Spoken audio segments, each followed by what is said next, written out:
गोजोन फुंबिलि एसबी बड' निउज चेनेलखौ अनसायग्रा गासैबो रायजो राजा नोंथांमोननिसिम आंनि गोसो गोरबोनिफ्राय खुलुमनायखौ जासिहरग्रोनाय थाबाय। आं सिबि रानि ब्रह्म। नोंथांमोना सानसेयारि खौरां नायनो मोजां मोनोबा बे चेनेलनि गेजेरजों नोंथांमोना सानफ्रामबो सानसेयारि खौरांखौ मोननो हागोन। थुदो बिदिबा दिनैनि सानसेयारि खौरांखौ जागायजेननोसै। भारत आरो पाकिस्ताननि गेजेराव जानाय दावहायाव मुंख्लं जानाय मणिपुरनि बीर जवान दीपक सिंघा खाम बिथांनि गोथै देहाखौ न'फारसे लाबोबाय। 25 बोसोर बैसोनि दीपक सिंघा खाम बिथांनि गोथै देहाखौ गावनि न'फारसे लाबोनाय जाबाय आरो मान होनायनि गेजेरजों बिथांखौ जोबथा बिदाय होबाय। बिथांनि गोथै देहाखौ लानानै फैनाय समाव बीएसएफनि सेना अफिसारफोरजों लोगोसे रोजा रोजा रायजो राजा बिथांमोनहाबो बीर जवान दीपक सिंघा खाम बिथांखौ मान बावनो थाखाय, बिथांखौ साबायखर बावनो थाखाय आरो बिथांखौ जोबथा बिदाय होनो थाखाय ओंखारबोदों आरो भारत माता की जय स्ल'गान होनायजों लोगोसे बीर जवान दीपक सिंघा खाम बिथांनि थाखायबो जय होदों। फोरमायथिनाय बायदिब्ला थांनाय 11 मेआवनो जोबथा हां लादोंमोन 25 बोसोर बैसोनि बीर जवान दीपक सिंघा खाम बिथाङा आरो बिथाङा गुबैयै मणिपुरनिनो थागिबि। फोरमायथिबावदोंदि बिथाङा सासे जोबोद साहसि जवानमोन। पाकिस्तानजों नांनाय समाव बिथांनि गोबां बिहोमा दंमोन। गाव सिगां जानानै सुथुरजों नांदोंमोन बिथाङा। पाकिस्ताननिफ्राय गावहरनाय बमाया बिथांनि साखाथियाव गोग्लैफैदों, जायनि जाहोनाव बिथाङा जोखोम जादोंमोन आरो दा बिथाङा जोबथा हां लानो गोनां जाबाय होननानै फोरमायथिदों। जोखोम जानायनि सिगां बिथाङा पाकिस्ताननि मोनसे पस्टखौबो थेर बेथेर खालामनो हादोंमोन आरो बेनि उनाव आरोबाव बिथाङा पाकिस्ताननि सायाव गाग्लोबनो थाखाय टारगेट खालामबावदोंमोन। बे समावनो पाकिस्ताननिफ्राय गावहरनाय बमाया बिथांनि साखाथियाव गोग्लैफैदों, जायनि जाहोनाव बिथाङा गोब्राब जोखोम जानो गोनां जादोंमोन आरो साननै देहा फाहामसालियाव जिउजों नांबाय थादोंमोन। बेनि उनाव बिथाङा जोबथा हां लादों होननानै फोरमायथिदों। दा बिथांनि गोथै देहाखौ जोबथा बिदाय होनो थाखाय न'फारसे लानानै फैनाय जाबाय आरो न'खरनि सोद्रोमाफोरजों लोगोसे बीएसएफनि जवानफोर आरो रायजो राजाफोरा बिथांखौ अरायनि थाखाय जोबथा बिदाय होबाय। 9 सान गोमानानै थानायनि उनाव सासे आइजोनि गोथै देहाखौ हा सिंनिफ्राय बोखांनो हाबाय। तामुलपुर जिल्लानि गरेस्वर कलबारियाव गिथावना थासारि। फोथाराव आबाद मावबाय थानाय समाव आइजोनि गोथै देहाखौ मोननो हादों। गोथै देहा बोखांनो हानाय आइजोनि मुङा ममि राजबंसी। फोरमायथिनाय बायदिब्ला थांनाय 5 मेनिफ्रायनो गोमानानै दंमोन ममि राजबंसीया। मोनाबिलि समाव मोसौ लायनो थांनायनिफ्रायनो गोमानानै दंमोन ममि राजबंसीया। बिथांखौ गामिनि मानसिफ्रा गोबां नागिरदोंमोनब्लाबो मोननो हायाखैमोन, नाथाय 9 साननि उनावसो गामिनिनो सासे आबादारिया हा जावनायावसो ममि राजबंसीनि सिखौ नुदों। बेनि उनाव हाखौ जावथारनानै नायब्ला गोथै देहाखौ बोखांनो हादों। नाथाय सोर आरो मानो आइजोखौ बुथारनाय बेनि सोमोन्दै जेबो मिथिनो मोननाय जायाखै। नाथाय सासे सेंग्रानि सायाव सन्देह जानायखौ फोरमायथिदों, जायनाखि ममि राजबंसी गोमानाय समाव बयबो गामिनि रायजो राजाफ्रा ममि राजबंसीखौ नागिरदोंमोन। बे समाव सासे सेंग्राया हरनि 2 रिंगायाव न'निफ्राय ओंखारलांनानै हरनि 3 रिंगायाव न' फारसे फैफिनदोंमोन आरो गावनि गाननाय जोमनाय जि जोमफोरखौ सुफैदोंमोन आरो बेखौ सेंग्रानि बिमायानो नुदों होननानै फोरमायथिदों। बेनिखायनो जाथायनि सायाव जाहाथे मोजाङै नायबिजिरो आरो दायनिगिरिनि सायाव जाहाथे राहा लायो बेनि थाखाय दाबि खालामदों ओनसोलनि रायजो राजाफोरजों लोगोसे आफादफोरा। फोरमायथिनो गोनांदि हा सिङाव गोथै देहा मोननायनि उनाव गरेस्वर पुलिस बेंखन मावख'गिरिजों लोगोसे तामुलपुर जिल्ला खुंथायनि बिबानगिरिनि नुजाथिनायाव गोथै देहाखौ हा सिंनिफ्राय जावखांदों आरो पस्टमर्टेमनि थाखाय दैथायहरदों। पहलगाम गाग्लोबनाय जाथाय जानायनि उनाव भारतआ पाकिस्ताननि उदखारिफोरनो गोख्रों फिननाय होनायनि उनावबो उदखारिफोरा भारतखौ गाग्लोबनो टारगेट खालामनायनिफ्राय गोजानाव थायाखै। सिरि सिरियै उदखारिफ्रा भारतखौ गाग्लोबनो थाखाय आरोबाव सोलो खालामबावदों। बे समावनो रैखाथि हान्जाया खौरां मोननानै 3 उदखारिखौ आरोबाव गावथारबावनो हादों। जम्मु एन्ड काश्मीरनि शपियानाव थानाय जिनपाथार केलार ओनसोलाव 4 उदखारिफोर थाखुमानायखौ खौरां मोननानै रैखाथि हान्जाया अपारेशन खालामदोंमोन, जेराव 3 उदखारिफोरखौ गावथारनो हादों आरो बे 3 उदखारिनि मादाव सासे शाहिद कुट्टे, जाय रेजिस्टेन्स फ्रन्टनि चिफ आरो बे दुथाङानो पहलगाम गाग्लोबनाय जाथायनि मास्टार माइन्ड होननानै मिथिनो मोननाय जादों। बे दुथांखौ दा गावथारनो हाबाय। बे दुथांजों लोगोसे आदनान साफी आरो गुबुन सासे गासै 3खौ गावथारनो हाबाय। 3बो लाश्कार-इ-ताइबानि बाहागो रेजिस्टेन्स फ्रन्टनि सोद्रोमा आरो शाहिद कुट्टेया रेजिस्टेन्स फ्रन्टनिनो चिफ होननानै मिथिनो मोननाय जादों आरो पहलगाम गाग्लोबनायाव बे दुथाङानो मास्टार माइन्डमोन अदेबानि बे दुथांनि सोलो खालामनाय बा प्लानिं खालामनायनि गेजेरजोंनो पहेलगामाव उदखारि गाग्लोबनाय जाथाया जादोंमोन। दुथां उदखारिफोरा गोबां बुथारनाय जाथायाव सोमोन्दो दंबोयोमोन होननानै फोरमायथिदों। बिजेपिनि सासे मावथिखौ गावथारनायावबो आखाइ दंमोन। बेनि अनगायैबो सुबुंफोरखौ गावथारनाय आरो दावबायारिफोरखौ बुथारनायावबो दुथांफोरनि आखाइ दंमोन होननानै फोरमायथिदों। इन्टेलिजेन्स रिपर्ट मोननायनि उनावनो अपारेशन खालामहैदों आरो बेयाव साथामखौबो गावथारनो हादों होननानै फोरमायथिदों। गिबियाव उदखारिफोरा गोख्रों गुलि गावग्लुंदोंमोन। बेनि उनाव रैखाथि हान्जानिफ्रायबो गुलि गावहरदों। बेनि उनाव साथामनि गोथै देहाखौ बोखांनो हादों आरो बिसोरनिफ्राय गंथाम AK-47 राइफल आरो गोबां गुलिबो बोखांनो हादों होननानै फोरमायथिदों। PM किसाननि मुलाम्फा लाग्राफोरनि थाखाय गोजोनथाव खौरां। PM किसाननि 20 नं किस्तिखौ मोननो हासिगोन। जुन दानाव PM किसाननि 20 नं किस्तिखौ होनाय जागोन होननानै खौरां मोननाय जादों। जाय बिथांमोनहा गाव गावनि मुंखौ नायनो गोसो बिथांमोना pmkisan.gov.in आव थांनानै नायहैनो हागोन। जुदि नोंथाङा EKYC खालामाखैबा नोंथाङा PM किसाननि 20 नं किस्तिखौ मोननायनिफ्राय थालांनो गोनां जानो हागौ आरो नंखाय फोरमान बिलाइ लानानै नोंथाङा एप्लाइ खालामदोंमोनब्लाबो नोंथाङा PM किसाननि मुलाम्फा मोननायनिफ्राय गोजानाव थानांनो हागौ। PM किसाननि 20 नं किस्तिखौ नोंथांमोनहा मोननो हासिगोन। जुन दानावनो 20 नं किस्तिनि राङा एकाउन्टआव हाबगोन। रोजा रोजा आबादारिफोरनि एकाउन्टआव हाबगोन PM किसाननि 20 नं किस्तिया।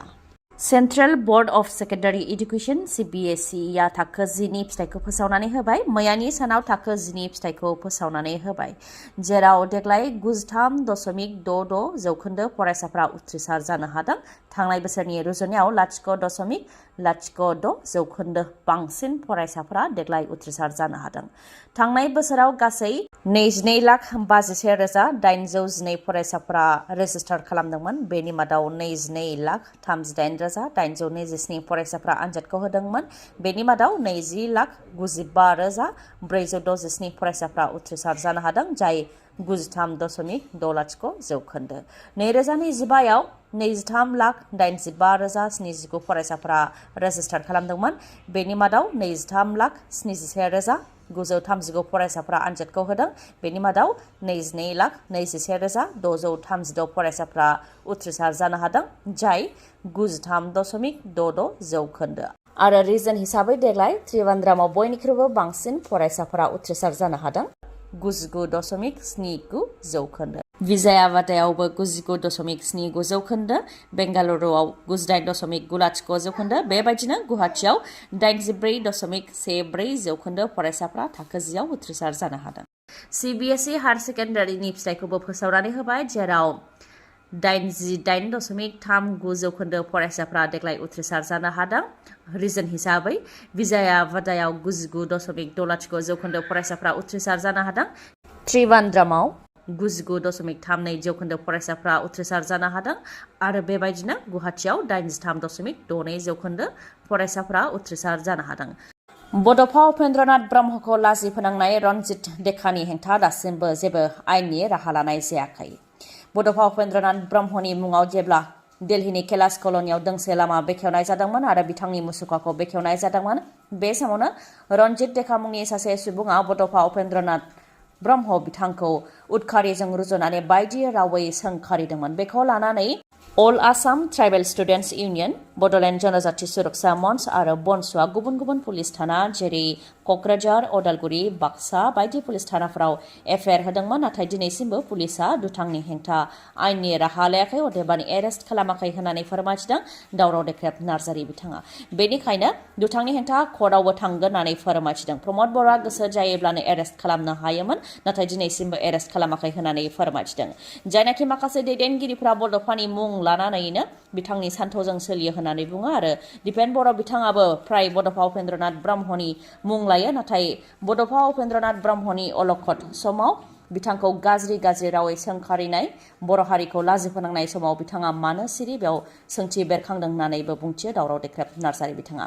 जेरावनाखि बड'फा उपेन्द्रनाथ ब्रह्मनि मासियावनो दिपेन बर' बिथाङा दिनै जिरायनानै दङ, नाथाय बड'फा उपेन्द्रनाथ ब्रह्मनि हेंथा खोथा बुंनायनि सायाव दिनैसिमबो जेबो खोथा बुङाखै बेयाव बड'फा उपेन्द्रनाथ ब्रह्मखौ बेसेबां मोजां मोनो बड'फा उपेन्द्रनाथ ब्रह्मनि सान्थौजों बेसेबां सोलियो बेयाव सोंथि बेरखांदों होननानैबो बुंथियो दावराव देख्रेब नार्जारिया लोगोसे बुंथिबावोदि जातिया जेब्ला खैफोदाव गोग्लैयो बिथांमोनहा सिरियै एब्रेनानै थायो फंसेबो खोथा बुङा सा बड'फा उपेन्द्रनाथ ब्रह्म बिथांनि मुंखौ बुंबाय थायो बेनिखायनो रायजो राजाफोरनिसिम खावलायदों जाहाथे सोर बायदि दैदेनगिरिया हारिखौ दैदेनदों बेनि सायाव जाहाथे नायबिजिरो बेनि थाखायबो खावलाय दावराव देख्रेब नार्जारिया मोनसे हादरा गुबुन हादरजों दावहा नांनाया बुहुमाव जाबोबाय थादों थिग बेबायदिनो भारत आरो पाकिस्ताननि गेजेरावबो थांनाय साननैसो सिगांसो दावहा जादोंमोन नाथाय म्यानमार हादरनि सिङावनो दावहा जाबोबाय थादों थांनाय 2021 मायथाइनिफ्रायनो म्यानमार हादरनि सिङाव दावहा जाबोबाय थादों दा फिन आरोबाव स्कुलाव एयार स्ट्राइक खालामनायजों 2 फरायसाफ्रा जिउ खोमानो गोनां जादों आरो 2 फोरोंगिरिया जिउ खोमानो गोनां जादों एयार स्ट्राइक खालामनायजों गासै 2 जिउ खोमानो गोनां जादों म्यानमारनि जुन्टानि मिलिटारि हानजायानो बे एयार स्ट्राइकखौ खालामदों म्यानमारनि सेन्ट्रेल सागें ओनसोलाव एयार स्ट्राइक खालामदों मिलिटारि हानजाया मख'नो गोनांदि म्यानमारनि जुन्टा हानजानिया फाइटार जेटजों स्कुलनि बिल्डिंआव बमा गारहरदों जायजों 2 जिउ खोमानो गोनां जादों फुंनि 9 रिंगा समाव जेब्ला प्राइमारि आरो हाई स्कुलनि फरायसाफ्रा क्लास खालामगासिनो दंमोन बे समावनो फाइटार जेटजों बमा गारहरदों जायजों फरायसालिनि 50 फोरोंगिरि आरो फरायसाफ्रा जोखोम जानो गोनां जादोंमोन जायनि मादाव 2 जिउ खोमानो गोनां जादों बे गासै जाथायखौ लानानै जुन्टा मिलिटारिनि हेंथा नांग्रा व्हाइट डिपिएन पिपल्स डिफेन्स फोर्सनि सासे सोद्रोमाया फोरमायथिदों मख'नो गोनांदि 2021 फेब्रुवारि दाननिफ्रायनो जुन्टानि मिलिटारि हानजाया सुबुं खुंथायजों जानाय सोरखार आं सान सु कीनि सोरखारखौ बोख्लायनानै म्यानमारखौ सालायदोंमोन आरो सुबुंफोरनि सायाव गोबां हाराहास्ति खालामबोदोंमोन जायनि जाहोनाव जुन्टा मिलिटारिनि हेंथा नांनो थाखाय गोबां हाथियार लाग्रा आफादफोर जोनोम जादोंमोन हिउमेन राइट्स ग्रुपनि रिपर्टनि बायदिब्ला म्यानमाराव 6,600 सुबुंफोरा जुन्टानि सिकिउरिटि फर्सनि गाग्लोबनायाव जिउ खोमानो गोनां जादोंमोन आरो गोबाङानो जोखोम जानो गोनां जादों बेनि अनगायैबो गोबां सरासनस्रा सुबुंफोरखौ जोबथेसालियाव जोबथेनानै दोनदों जुन्टानि मिलिटारि हानजाया आफां आसामनि देरसिन मेगननि फाहामसालिनि मादाव गंसे बङाइगावआव थानाय आइ हस्पिटालाव असिटि मेसिन सौफैबाय जायनि गेजेरजों मेगननि जेंनाखौ हमदांनाय जायो आरो फाहामथाय होनाय जायो जेरै मेक्युलार डिजेनेरेशन डायबेटिक रेटिनोपैथी ग्लुक'मा आरो मेगन सिंनि दुखु मोननायखौ हमदांनो हानाय जायो आरो फाहामथाय होनाय जायो असिटिनि अनगायैबो गुबुन गुबुन सार्भिसखौबो मोननो हागोन जेरै cornea medical retina glaucoma इभेलुएशन अकिउलोप्लास्टी pharmacy आरो अप्टिकेलबो दङ बेनि अनगायैबो सानाय गैयालासे सुथेनाय गैयालासे इन्जेक्शन गैयालासे कम्पिउटार पेकनि गेजेरजों केटारेक्ट सार्जारिबो खालामनो हायो आइ हस्पिटालाव डक्टर रुमि दास डक्टर आशराफुल आलम आरो डक्टर मेघाली शर्माखौ नोंथांमोनहा मोननो हागोन डक्टर रुमि दासआ तामिलनाडुनि अरविन्द आइ हस्पिटालनिफ्राय फैगोन बिथाङा कर्निया आरो केटारेक्ट स्पेशियलिस्ट MBBS MS अप्थाल्मोलॉजी आरो टपिकल फेक' सार्जारिनि एक्सपार्ट बिथांजों लोगोसे MBBS MS आइ स्पेशियलिस्ट अप्थाल्मोलॉजी फेक' सार्जन डक्टर आशराफुल आलम आरो MBBS MS आइ स्पेशियलिस्ट अप्थाल्मोलॉजी डक्टर मेघाली शर्माखौ मोननो हागोन खम बेसेनावनो नोंथांमोनहा फाहामथाय लानो हागोन थङा जाहैबाय बङाइगावनि लवार आसाम हस्पिटालनि उल्था दिगाव थानाय बास स्टेन्डनि साखाथियाव कन्टेक्ट नाम्बारा 6900949900 गोजोन्थों खौरांखौ जोबजासे नायनायनि थाखाय गोजोन्थों नोंथाङा दासिमबो SD बड' निउज चेनेलखौ साबस्क्राइब खालामनानै लायाखैबा गोख्रैनो साबस्क्राइबखौ खालामनानै लादो आरो बेल आइकनखौबो क्लिक खालामदो जाहाथे खौरां फोसावनाय लोगो लोगोनो नोंथांनाव गिबिसिन आंनि खौराङा सौहैयो गोजोन्थों